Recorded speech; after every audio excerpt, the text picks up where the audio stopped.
പേര് ലൂസി ജോസ്. തൃശ്ശൂർ ജില്ലയിലെ പുതുക്കാട് ഇടവകയിൽ നിന്നും വരുന്നു. ഈ പുണ്യ ദിവസത്തിൽ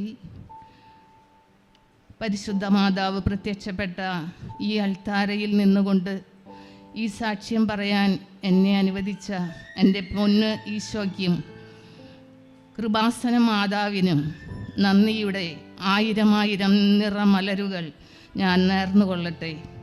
ഞാൻ ഒരു റിട്ടയേർഡ് ഹൈസ്കൂൾ അധ്യാപികയാണ്. എനിക്ക് 2 ആൺമക്കളാണ്. ഞാനിവിടെ ഉടമ്പടി എടുത്തത് 2019 ഏപ്രിൽ 16-ാം തീയതിയാണ്. എൻ്റെ മക്കളുടെ ദയനീയ അവസ്ഥ കണ്ടുകൊണ്ടാണ് ഞാൻ ഇവിടേക്ക് വരുന്നത്. എൻ്റെ ഇടവക പള്ളിയിൽ നിന്നും ഒരു കൃപാസനം പത്രം എനിക്ക് ലഭിച്ചു. അത് ഞാൻ വീട്ടിൽ കൊണ്ടുവന്ന് വായിച്ചപ്പോൾ അതിലെ സാക്ഷ്യങ്ങൾ കണ്ട് വായിച്ച് ഞാൻ ഞെട്ടിപ്പോയി. കാരണം പല ധ്യാന കേന്ദ്രങ്ങളിൽ നിന്നുമുള്ള സാക്ഷ്യങ്ങൾ ഞാൻ വായിക്കാറുണ്ടായിരുന്നു. ഇത്രയേറെ നീണ്ട പരമ്പരയിലുള്ള സാക്ഷ്യങ്ങൾ എന്നെ വളരെയധികം അത്ഭുതപ്പെടുത്തി.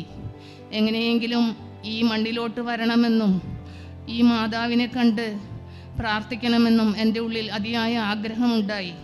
അധികം വൈകാതെ തന്നെ ഈ കൃപാസനം അങ്കണത്തിൽ വരുവാനും മാതാവിനോടും തിരുക്കുമാരനോടും എൻ്റെ വിഷമ സങ്കടങ്ങൾ പങ്കുവയ്ക്കാനും ദൈവം എന്നെ അനുവദിച്ചു.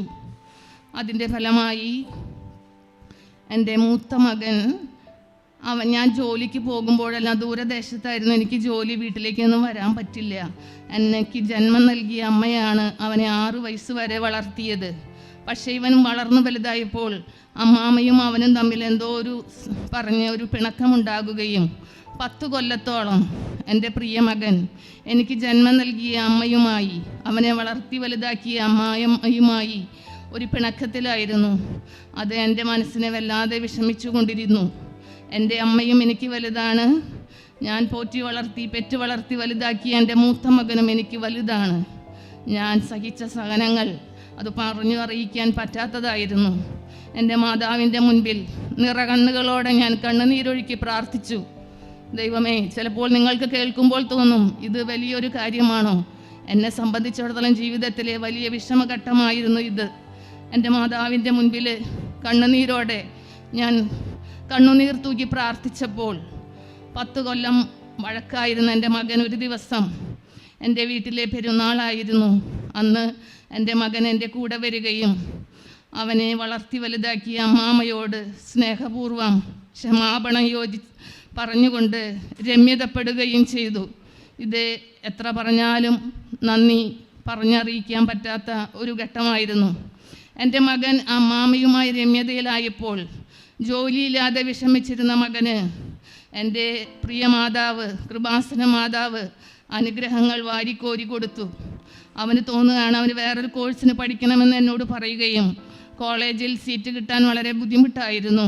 പക്ഷേ കോളേജിലേക്ക് കൊണ്ടുചെന്നപ്പോൾ പ്രിൻസിപ്പാൾ ഇവനെ കണ്ടപ്പോൾ പറയുകയാണ്, മോനെ, നീ നന്നായി പഠിക്കണം.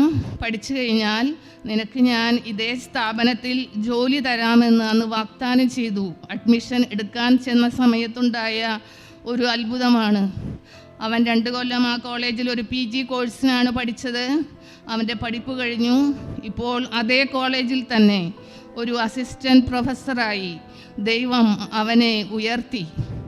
രമ്യതയിലായപ്പോൾ വഴക്ക് മാറിയപ്പോൾ മാതാവ് കൊടുത്ത വലിയൊരു അനുഗ്രഹമാണെന്ന് ഞാൻ ഉറച്ചു വിശ്വസിക്കുന്നു.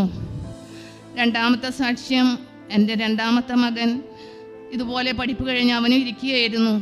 അപ്പോൾ 3 കൊല്ലത്തിനകം അപ്രൻറ്റിസ്ഷിപ്പ് എടുക്കണം. അതിനുവേണ്ടി കുറേ പരിശ്രമിച്ചു, ഒന്നും കിട്ടിയില്ല. ആ കാലാവധി തീരാറായപ്പോൾ തിരുവനന്തപുരം ISRO അവനെ ഒരു അപ്രൻറ്റിസ്ഷിപ്പ് ട്രെയിനിങ്ങിന് വിളിച്ചു. അന്ന് അവൻ ഓഫീസിലെ വർക്കാണ് കൊടുത്തത്. അവനാണെങ്കിൽ ഒരു മെക്കാനിക്കൽ ട്രെയിനി കിട്ടാനാണ് ആഗ്രഹിച്ചത്. അവൻ എനിക്ക് വിളിച്ചു പറഞ്ഞു, അമ്മ, എനിക്ക് തീരെ ഇഷ്ടമില്ലാത്തതാണ് എനിക്കിവിടെ കിട്ടിയത്. ഞാനും അവനും ശക്തമായി പ്രാർത്ഥിച്ചു. 2 ദിവസത്തിന് ശേഷം മാതാവ് അവിടെ ഒരു പുതിയ പോസ്റ്റ് ഉണ്ടാക്കി. മെക്കാനിക്കൽ ട്രെയിനിയായിട്ട് എൻ്റെ മകനെ നിയമിക്കുകയും അവിടെ ഉണ്ടായിരുന്ന സ്റ്റൈപ്പൻഡ് 3 ഇരട്ടിയായി ഉയർത്തുകയും ചെയ്ത് ആ മകനെയും അമ്മ തിരുക്കുമാനോട് പ്രാർത്ഥിച്ചുകൊണ്ട് ഞങ്ങളുടെ കുടുംബത്തെ സമൃദ്ധമായി അനുഗ്രഹിച്ചു. 3ാമത്തത്, ഒരു ചിട്ടി ഞങ്ങൾ ചേർന്നിട്ടുണ്ടായിരുന്നു. പക്ഷേ അത് പലതവണ വിളിക്കാൻ ശ്രമിച്ചിട്ടും ഞങ്ങൾക്ക് കിട്ടിയിരുന്നില്ല. പക്ഷേ ഇവിടെ ഉടമ്പടി എടുത്തതിന് ശേഷം 2 മാസത്തിന് ശേഷം അത് ഞങ്ങൾക്ക് ലഭിക്കുകയും മാതാവ് ഞങ്ങളെ സാമ്പത്തികമായി അനുഗ്രഹിക്കുകയും ചെയ്തു. 3-മത്തത്, ഞങ്ങളുടെ വീട് പണി കഴിഞ്ഞിട്ട് മുന്നിൽ ഒരു മതിൽ കെട്ടാൻ നോക്കുകയായിരുന്നു. പക്ഷേ മുന്നിലൂടെ ഒരു ഇറിഗേഷൻ ഡിപ്പാർട്ട്മെൻറ്റിൻ്റെ കാടക്കനാൽ പോകുന്നുണ്ടായിരുന്നു. എന്തോ ആരൊക്കെയോ പറഞ്ഞു കൊടുത്ത് ഞങ്ങൾ ഗവൺമെൻറ്റിൻ്റെ സ്ഥലം കയ്യേറിയെന്ന് പറയുകയും ഇറിഗേഷൻ ഡിപ്പാർട്ട്മെൻറ്റിൽ നിന്ന് അസിസ്റ്റൻ്റ് എഞ്ചിനീയർ വരികയും ഞങ്ങളുടെ മതിൽ പണി ഉടനടി സ്റ്റോപ്പ് മെമ്മോ തന്ന് നിർത്തിവെക്കുകയും ചെയ്തു. ഞങ്ങൾ വളരെ വിഷമത്തിലായി.